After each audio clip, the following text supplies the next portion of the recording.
기업 최고 경영자들의 일거수일투족을 살펴보는 CEO 풍향계 시간입니다.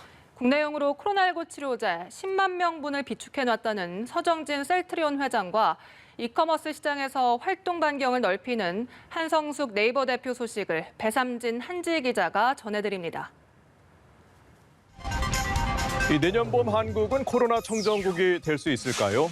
이 서정진 셀트리온 회장은 가능하다고 보고 있습니다. 이 셀트리온의 코로나19 치료제 임상 이상에서 성과가 있는 것으로 알려졌는데 서 회장은 국내용으로 이미 10만 명 분을 비축해 놨다고 밝혔습니다.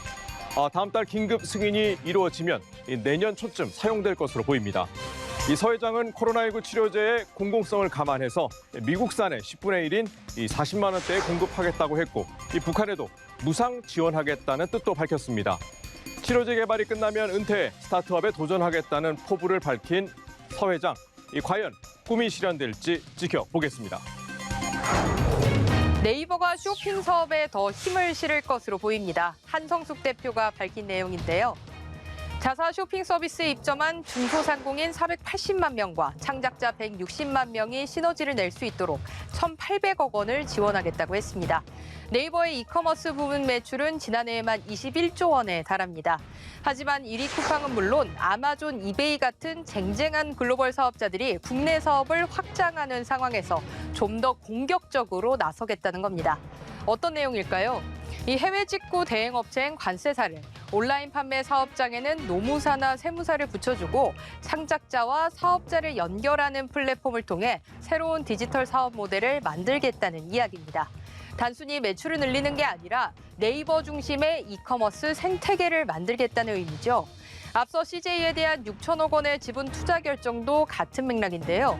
네이버의 이런 계획은 어찌 보면 당연한 수순입니다. 다만 뉴스 서비스에서 언론사가 재주 넘는 고무로 전락했듯 참여 사업자들이 손가락만 빨게 되진 않을지 모르겠습니다. 이명박 전 대통령의 사위죠. 이 조현범 한국타이어 사장이 지주사인 한국테크놀로지그룹 대표이사로 선임됐습니다. 지주사 대표이사는 형인 조현식 부회장이 맡고 있었는데 각자 대표 체제로 신규 선임된 겁니다. 현재 조 부회장과 조 사장은 경영권 분쟁 상태에 있습니다. 지난 6월 시간에 대량 매매로 아버지인 조양래 회장의 지분을 조 사장이 모두 인수한 것에 대해 이 조 부회장과 누나인 조희경 이사장이 한정 후견 개시 심판을 청구했죠. 이 조 부회장은 이 주가가 낮을 때 매매해 절세 효과를 봤다는 취지로 법원에 진술서까지 제출했습니다. 그런데 조 사장의 입지는 더 탄탄해지고 있는 모양새입니다. 최근 조 사장은 납품업체에서 뒷돈을 받고 회사 돈을 횡령한 혐의로 진행된 항소심에서 1심과 마찬가지로 징역 3년에 집행유예 4년을 선고받았습니다. 검찰과 조 사장 측의 항소를 재판부가 모두 기각해서 더 이상 재판은 없습니다.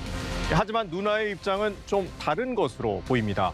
조 이사장은 부도덕한 비리와 잘못된 경영 판단으로 회사에 손실을 끼친 조 사장을 누가 믿고 따르겠냐며 날을 세우고 있는데 이 경영권 분쟁은 쉽게 가라앉지 않을 것으로 보입니다.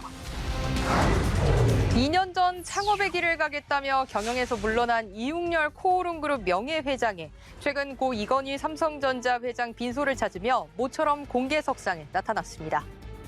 이 회장은 물러난 뒤 경영 컨설팅 업체 포더베러 퓨처와 항균 소재 도소매 업체 아르텍 스튜디오 등을 창업했습니다. 하지만 코오롱을 떠났어도 여전히 관계가 있다는 시각도 있습니다. 전 임직원들이 여전히 함께 일하고 있는 데다 코오롱이 개발한 소재를 탑재한 제품을 이 명예회장 회사에서 잇따라 내놓은 탓입니다.